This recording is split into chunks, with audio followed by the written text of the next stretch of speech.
Is it hooked into the MiFi? We're live. I am live. Good morning. Good morning. It's Jen Zoe here. And if you were watching me earlier this week, we did a little video about respect with a Dante persona. Today we have Maverick here, and it's going to look a little different. It's all, I have to be a really good storyteller when I do lives with my introverts because this is what they look like, as opposed to Dante. I love, as opposed to Dante, who's like, let's go, let's play, let's do. Right? So getting respect with an introvert is very different than getting respect with an extrovert. So how I'm going to get respect with this guy, it might seem a little counterintuitive. It might just be, honestly, I have like all my little tools over here. We're going to groom him. We're going to, clean his feet. We're going to just very quietly, like, look at it, look at him. He looks like he's just like, he just, had a brownie of some kind. So he's just super chill and relaxed. Whereas me, I'm like, hey, let's go, right? That's me. But if Matt, see, he's like, oh, but mom, settle down. It's too early. I haven't had my coffee yet. So yeah. So me just actually being able to bring my energy down and match his energy and be here with him and understand what he has going on and connecting with him on his terms is really what's going to be the super important. Like, just allow him to, good boy. Now, the more I can do these kind of things with this horse, the more he's going to give me out here when I ask or when I want to have a conversation about doing something else, like something I want. This is better than foam rolling, guys. My shoulders are so sore from the gym the other day, and I can tell he's rubbing right where I'm sore. You get that foam rolling on me, buddy? And like people are like, you're teaching him to be dominant. You're teaching him to push on you. Yeah, I'm kind of thinking that's not the case, right? What we're really doing is connecting with him on his terms, bringing my vibration down on his terms. You rub your eyes some more, buddy, he's hot and he's itchy. So the more I can connect with him the way he would want me to connect with him. So he's basically just telling me, I just want you to rub on me. I want to just connect and just be soft and quiet this morning. And if I got too much up in his space, he might not be able to relax into what I'm going to ask him to do. So even if he just wants to sit here and rub on me for a few minutes, that's okay. Like, these guys are out in the pasture all week, 168 hours in a week. How much time do I actually spend with them? The average recreational horse owner spends less than 3% of their time with their horse, right? And so if you think about, where do you spend the most of your time? We spend a lot of our time at work. We spend a lot of our time sleeping. We spend, but we don't spend a lot of time when we finally get around the people that we love and care about to just do, like the Italians say, dolce far niente, the sweetness of doing nothing. So this having the sweetness of doing nothing with him and saying he's got an itchy eye and just connecting with him on his terms. Do you think he's going to have more respect for me or less? This isn't. I'm not teaching him to rub on me.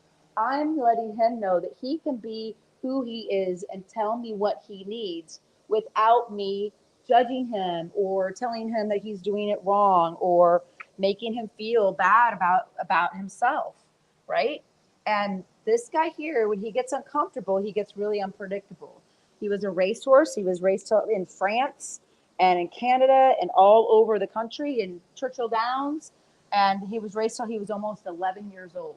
So he spent a lot of time living in a stall and having a small person with a stick. If you've ever seen a horse race, you guys, I have this stick here that I use with my horses, and I get criticized a lot for how, like, that's a stick, you're hitting him with a stick.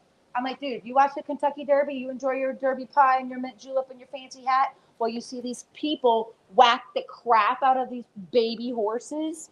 Like, come on. This is just an extension of my arm. And if I wanted to scratch him back here, maybe he has a bug or something.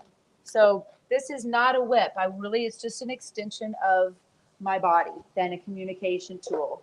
So I want to think about that when I'm working with him, because I want him to know that I understand him, that I really can and relate and not project my value system and my needs and wants and desires onto him. And we say it all the time. It's like, cause your idea to become their idea, but understand their idea first. And so I'm going to understand his idea that he just is like super chill.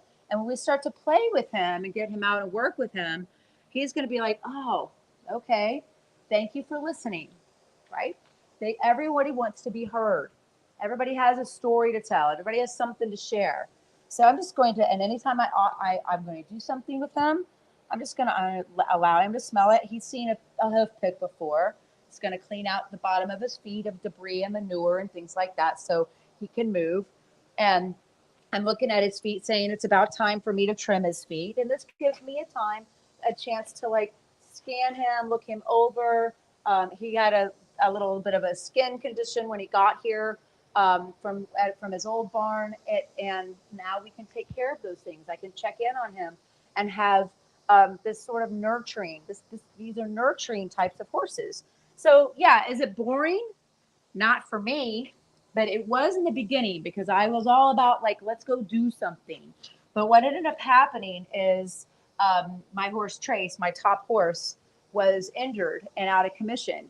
And Dante was not ready. He was not trained in a certain way. So in order to get my horsemanship level down, I had to do particular tasks. I had to do flying lead changes and I had to do all these things with the horse.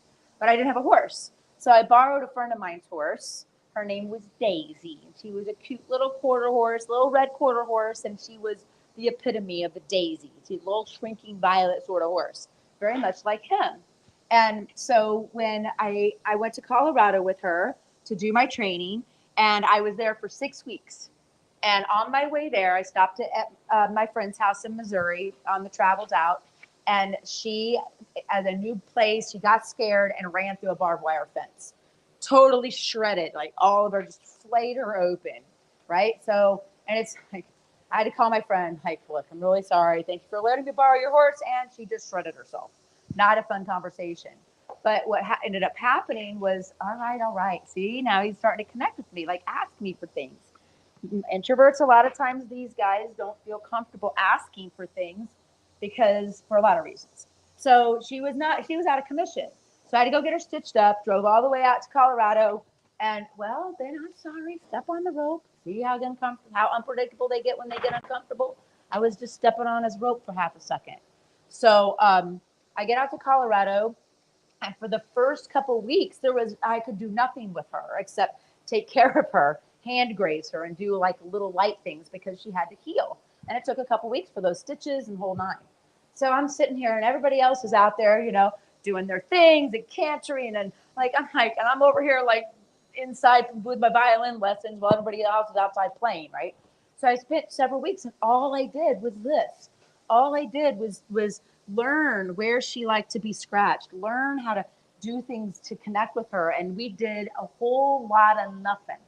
Well, after a couple of weeks of that, if you're an introvert like this guy, she started going, oh, thank God you aren't putting pressure on me. You're not asking me to do things that I'm uncomfortable doing. And we did so much of this that she relaxed and she started, like him, started connecting with me. And by the time she was healed, and it was time for me to, because I'm sweating bullets, man. Because I had to get this done or I was going to lose my licensure. So at the end of it, when it was time for me to go and actually do things with her, she was like, well, I like you. I respect you because I understood what her needs were. And again, I got to have really good stories with these guys because if I don't take the time with him now to do this and connect with him and love on him, which is something I love doing anyway, then he's going to be like, you're too fast. You're too much pressure. I don't respect you. I can't trust you. I got to take care of myself and trust Mother Nature. It's not what we want in our relationships, is it? We don't want, especially if you're a parent, you don't want your kids trusting other kids' opinions, do you? You want them coming to you, right? You want them coming to people that actually can help them, right? Because I'm here for his highest and best. I'm not here for any other reason. So I'm going to come over. I'm going to pick his feet So come over here. You can see my butt. I'm going to come over here and pick out his feet and still just continue to love on him. And look how I'm touching him in the same way he was touching me. He showed me what he likes. He likes like a gentle rub, whereas Dante would be like, like throwing elbows. So come here and I'll just pick his feet out and just love on him. It's time for me to trim his feet again. He's got thoroughbred feet. This is the frog of the foot. He's got a decent frog for a thoroughbred. He's got himself a little crack here. We've been working on that damn crack for like 2 years. Good boy. And then can you save it from the same side? Be efficient. There we go. And let's clean out the dirt. Now, dirt's not a big deal, but manure is, right? And if they're out in pasture and out and have a lot of open space, they're not as likely to have manure and things in their feet than if they're in their stalls, right? There we go. And then gently put it down. I know, gently. It's okay. All right. There we go. Good boy. Good boy. Good boy, right? And the more you can connect with him while they're just chilling, letting them think about who you are and how you show up for them, then you will have a much better opportunity. Oh, that looks better. Much better opportunity when you want to go ride or you want to go to the movies or watch Netflix or I don't know, whatever. What do you want to do, Matt? Don't ask him what he wants to do. He doesn't know. He's like, whatever you want to do, right? Just don't put too much pressure on me. I'm happy to be here for you and with you. Just don't put too much pressure on me. Okay? There we go. Good boy. So you can see his hair is actually starting to grow back. We got rid of the fungus and he's looking good, right? So in order to move an introvert's feet, you have to get into their brain. And in order to move an extrovert's brain, you have to move their feet. So it's backwards for each, right? Because we all are very different. And do you know anyone like this? Or are you like this? So now as I go to play with him, check. I always am checking in with him and asking him, are you okay? Are you okay? Because he's kind of like, I'm not sure about you, and I'm definitely not okay. So these guys are really, especially when have had negative experiences in the past. Look how slow I move. Like if you go back and watch the part 1 of this with Dante, my live from whatever day of the week it was earlier. What was it, Monday? So you'll see that it's very different. So I'm going to do a lot of allow with Maverick. Yeah, so right now, see how he's starting to open his eyes and kind of like, oh, okay. There we go. He's still kind of half asleep. There. So he's going to be a lot easier to work with and deal with if I just give him that a little bit of extra time. Just a little extra time. I don't have to burn near. There's a looky chew. Good boy. And then again, I don't want him worried about my tools or what I'm doing with this stick and string because it's just something else. I mean, they have hooves and feet. We got like these weird tentacles on the ends of our arms. They don't know what that is until you can show them that it's not going to be something that is going to hurt them or cause them to feel upset. Because horses don't know that we are not going to eat them because in some countries we do. And I know it's horrible. I agree. But that little breath out is exactly what we were looking for with this horse because he'd been holding that tension over there. And sometimes, they call it emotion. And with Mav, you have to have a little bit extra time in the beginning. It's like a diesel engine, right? They take a little time to get warmed up, but once they get rolling. And it took me a long time for him to be able to comfortably canter because all he'd done was galloped. And those are two very different things. So we're going to do the exact same stuff that I did with Dante, but you see my approach is just really different, right? So I'm going to take my time and wait for him to ask me questions like he is right now. Good boy. And you know that a horse is asking you a question because they look at you and they point their ears toward you. So see how he's like, can I come in? Sure, you can come in. I'm going to start off kind of slow with him. I'm going to take my time and breathe myself. So now I want to go the other direction. So I'm just really slow, right? I'm gonna get it. But anytime, like if I were to tag Dante, he'd be like, oh ho ho, game on. But this guy, if I tag him, he's gonna go, oh crap. And one of two things is gonna happen. He's gonna either go inside and shut down, or he's going to get really defensive and explosive, one of the two, if you put too much pressure on them. The thing that happens with these guys, look how he's already starting to just kind of relax and stretch across his back. Watching his body language as we start to play. When you think about the introverts you have in your life, a lot of people, if you're in sales, you miss out on these guys a lot because you don't even see them. They're asking questions so subtly, and they kind of almost are like that shrinking violet. You know, they sit in the corner at the party and watch everybody else have fun. And they live vicariously. A lot of my friends that are like this are some of my closest friends, but they live their life vicariously through me because I'm always doing and binging and bing, bing, bing, bing, bing. But that was too much for these guys. So when you have a horse like this and they end up in the racing circuit, they just are like, I'll do whatever you want. Just don't put too much pressure on me. Right? That's it. Now see how his lip is nice and loose and he's just coming across and relaxed. Nice, easy trot. Now that's it. Relax, releasing that deep breath, that little cough to get all the tension and stuff out. So I'm really careful. That's it. I love that sound. So he's kind of over here starting to stop. And I stay asking. We're going to get the result. Like we are going to get the result. Say, I don't know, 5 laps to the right at a trot or whatever. He still has to do his job. Like he doesn't get to do nothing.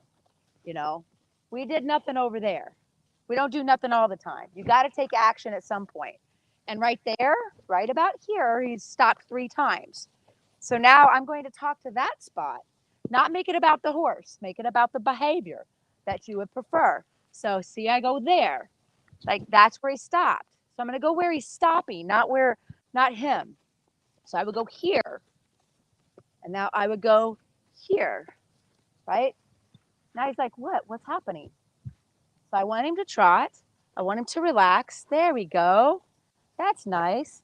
And when he does, I leave him alone. But he can't not take any action. That's the key piece with a maverick persona, is that they like to just start to not kind of sort of do nothing, like right there. Now I'm going to get a little bigger. I'm like, no, I really mean that you need to keep going over there. Now, I don't make it about him. I make it about what I'm asking him to do and what the conversation is. It's just like in any argument or any kind of conversation you're having, you're like, well, you always do this and you always do that. Nope. That's the biggest rapport breaker ever. There he goes. He didn't stop that time. He kept going. Good boy. Nice job. Thank you for understanding what I'm talking about. So, and I love that he's dropping his head and relaxing and going through. So now what did we say? 5 laps? I say 5 laps, right?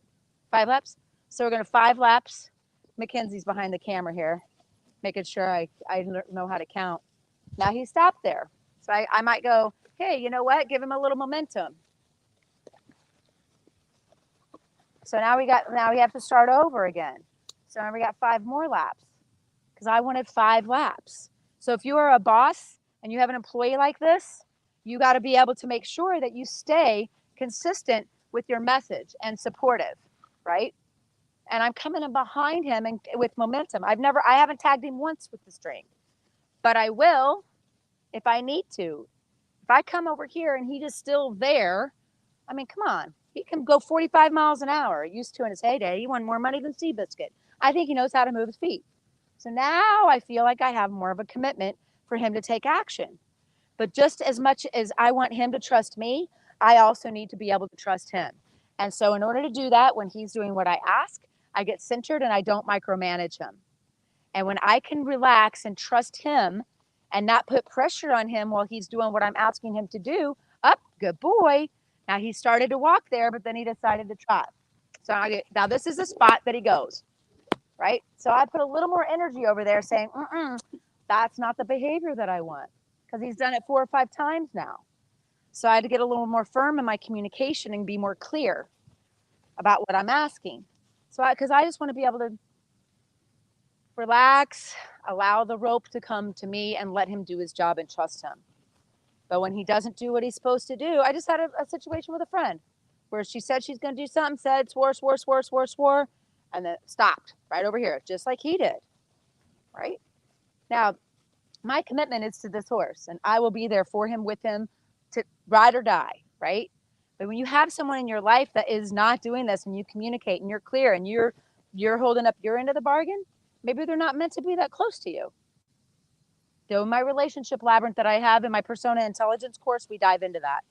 Like who in your circle, no pun intended, should be close in and who should be over there, right? So I don't know, how many have we done? Have you been counting? Has that been 5? All right, we'll do an added bonus one for funsies. Because it really is just about the conversation. And the conversation is, please chat in a circle and I'll be quiet and leave you alone. Right? And there we go. Now I'm going to ask him to come back in. It's going to be super easy. And he's going to want to be with me. Right? We're going to have it. Look at his face now. His eyes are brighter. He's nice and connected. Lick and chew. Nice and soft. And I could come over here and go, yeah, that's it. You did a great job, sir. And we can move on and have a conversation about really pretty much anything now. Now would be a really good time to introduce him to something new that maybe he's never done before, or something that he hasn't done very much of, and improve on it.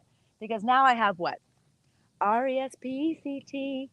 He does respect me because I took the time to consider his needs. I love you, Mav. So thank you for tuning in. Part 2 of Respect. Next up is Bella or Trace or Tuesday, one of the others. And if you haven't seen the one on Dante, go back and pick it up. Make sure you're subscribing and following us on YouTube, Facebook, LinkedIn, and everywhere we are on social.